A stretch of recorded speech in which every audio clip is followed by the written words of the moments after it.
Oh dear, welcome back to the second part of tonight's popular show. It's been wonderful so far. And my next guest is someone so special, it's untrue. She is a glamour pussy, and not only a glamour pussy, but she's also a stripper as well. Ladies and gentlemen, will you please welcome Clarice? Oh, hello. Oh, for goodness sake, Clarice, sit down. Thanks very much. Oh, lovely, that's right, you sit in my poof. Anyway, lovely to talk to you on the show this evening. Now, you are, you're known as Clarice. That's right. Why Clarice? Well, Clarice, I stole that from Silence of the Lambs. Silence of the Lambs. And of course, who was it that was in that? That was Jodie Foster. Yep, and Anthony Hopkins. Anthony Hopkins. Do you know the bit I loved about that? In fact, can you picture Anthony Hopkins wanting to gobble her all up? He'd be there for a few weeks trying to swallow that, wouldn't he? He'd have some left for afters as well, wouldn't he? Stop crying. What a sight she is. She's not like you. You're a lovely, glamorous woman. Thanks very much. Flattery will get you everywhere, darling. And it's funny, because the bit that I liked with Anthony Hopkins was the bit where he said, "So tell me, Clarice, do you still hear the screaming of the lambs?" Was that good? That was quite a good impersonation. Wasn't that lovely? Excellent film. Yes, Award winner. Superb. So is it one of your favourite films then? Yeah, it is. I just liked the name, actually. I thought it was good. See, my actual name is Janie MacDonald, so there you go. So it's quite a common name. Well, no, there's nothing common about it. It's very Scottish. I'm so patriotic about that. Patriotic. Yeah. MacDonald is patriotic. So where'd you come from? Right. Well, I actually stay in Hartwood Village. So right. There you are. So you're not too far away then. I'm just like a next door neighbour, really. Great. Yeah. So how did you get into this? Because obviously, you say stripper, but it's not really that. You've done all sorts of jobs. Oh, really? Oh, I don't know if I want to find out, for goodness sake. Soon enough. Clarice, how did you start off?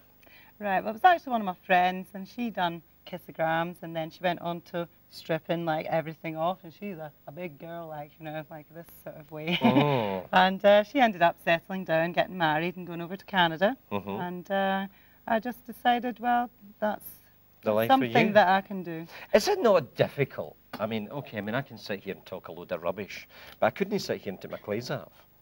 Right, well, certainly I get paid a lot of money for taking my clothes off, I can assure you, eh? You've got it, flaunt it. Flaunt it, but you've got a fantastic body, beautiful face. But what else have you done? You haven't just done that. Right, well, I've actually done many jobs, whereby tree planting, would you believe? Bookies and pubs, that was a favourite. Certainly, I sold perfumes and debonums. So, I know all about fragrances and, what to get the old libido going, Oh, libido going. Well, you've certainly got my libido going this evening. I'll tell you, something's rising and it's not the sun, eh? Thank goodness I've got this board over here, and that's all hanging. Anyway, you've done the perfume thing. It's always glamour pussies that do that. Do you enjoy it? Is it something you enjoy? I love my job, yeah. Certainly, I don't just fully strip. that is like part of the parcel, and that'll cost you extra if you're looking for that. I do kissograms, and if it's someone's birthday, for instance, like it may be one of the cameramen, like, their 30th or their 40th or something like that, but most of them here seem quite young. Yeah. And of course, it could even be the wife that actually books it.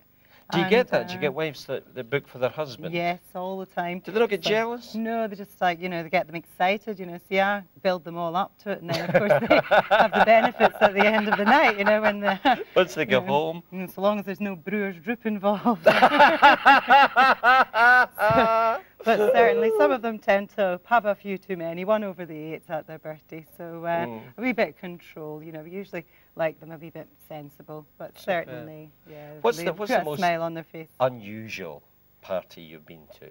And do you know, do you go along to these things yourself, or have you got friends that come with you? I usually have a driver with me, someone so to don't worry that catch my clothes and make sure my truncheon doesn't sort of, disappear up someone's trouser leg. Because these things do get, whipped, You've, do you not worry that, a woman get into a situation that maybe something might happen that you, by the looks of things, you might actually enjoy? Well, but Do you not get There worried? are sometimes, yeah, when, you know, you say, well, I'm maybe going into the snake pit here. But the thing is, you know, everyone, like, is human, and we all like to party. And, you know, being an entertainer, well, you never ever choose an easy one. Like, ask any singer, any actor about that. You know, certainly it can be difficult and it can be quite stressful at times. But at the end of the day, you know, like when you go out and you put a smile on someone's face and they've got it on video camera and they've taken all their pictures and everything, that's something they can put in the family album. And I've done everything from 18th, well, you know, for legal reasons we won't go like into like the 17-year-old, that's a different story. And the oldest I have ever done was like, not on the same day or anything or evening, 90-year-old. 90-year-old? There you are. You've done a 90-year-old. And was there no Brewer's Droop involved there? No, just a walking stick, you know. Like, talk about needing a Zimmer frame to carry it around. But of course, with you being a bit of a celebrity like myself, you're a local celebrity. I mean, I get chatted up all the time. I mean, do you not get chatted up by people? Oh, of course, yeah. I mean, certainly. I mean, I'm a very flirtatious person anyway. That is in my nature. But flirtatious? Is that the right one?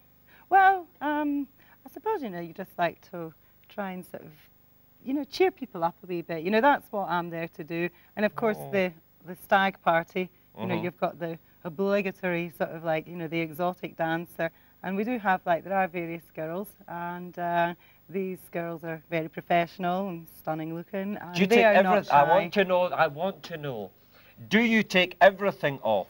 Yes, except for maybe like my hold-up stockings sometimes, and maybe a pair of earrings or something like that. But you literally are totally naked. And once you're naked, do you just go, ooh, and then and then go, and then run off the stage, or do you go, ooh? Well, as I mean, what is it you do? Well, as my brother was saying. I mean, do you dance about naked, or?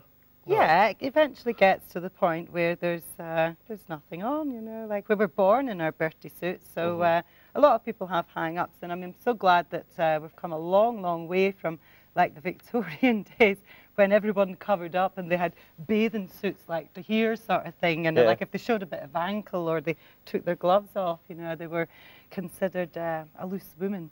But now, and particularly the Full Monty, that film just like completely said it all. It said that, you know, there is another side to this. And a lot of, like, you know, obviously I'm in, you know, told that there are the bodybuilders, you know, the boys from G-Force, you know, and if you're wanting to get the boys in, like, just get in touch, girls, you know, you'll find us in Yellow Pages. Suzy Wang is getting excited about that. Look at that. She's rubbing her legs together, or she's doing something strange with the alien. At the moment. Sort you out, Suzy. I'll tell you. All 5 or 6 of them. You could take them all on. Yeah, you could be a naked. You could make them all laugh. Yay! There'd be nothing erotic about her, would there? Oh, I don't know. I mean, like, certainly Suzy, like, I mean, I would say, you know, if it wasn't for my mother doing the roly-poly grams, you know, roly-poly Rosie, you know, you'd be in there. I can assure you've got what it takes. Don't give her compliments. I think she's lovely, you know. And of course, you've got your own agency as well. What's the name? It's a local agency. What is that? It's Eat the Peach Promotions. Eat the peach, eh? Oh, well, I'm not going to even ask what the peach is on well, all you have to do is just kind of think, like, peaches, you know, fruitfulness, and something round, like, you know, like something like you've got up at the back of your chair there, John. I've never had, that's not actually my peach, that's my cherry. Right. Which is far more attractive than your picture. Right. Anyway, we're going to find out what you do very shortly. In the meantime, you can go and get ready with Suzy Wang. But you've been a great guest. Thanks for talking to us on the show this evening. You have been lovely. We'll take a break, and we shall be back very shortly with a non-entity.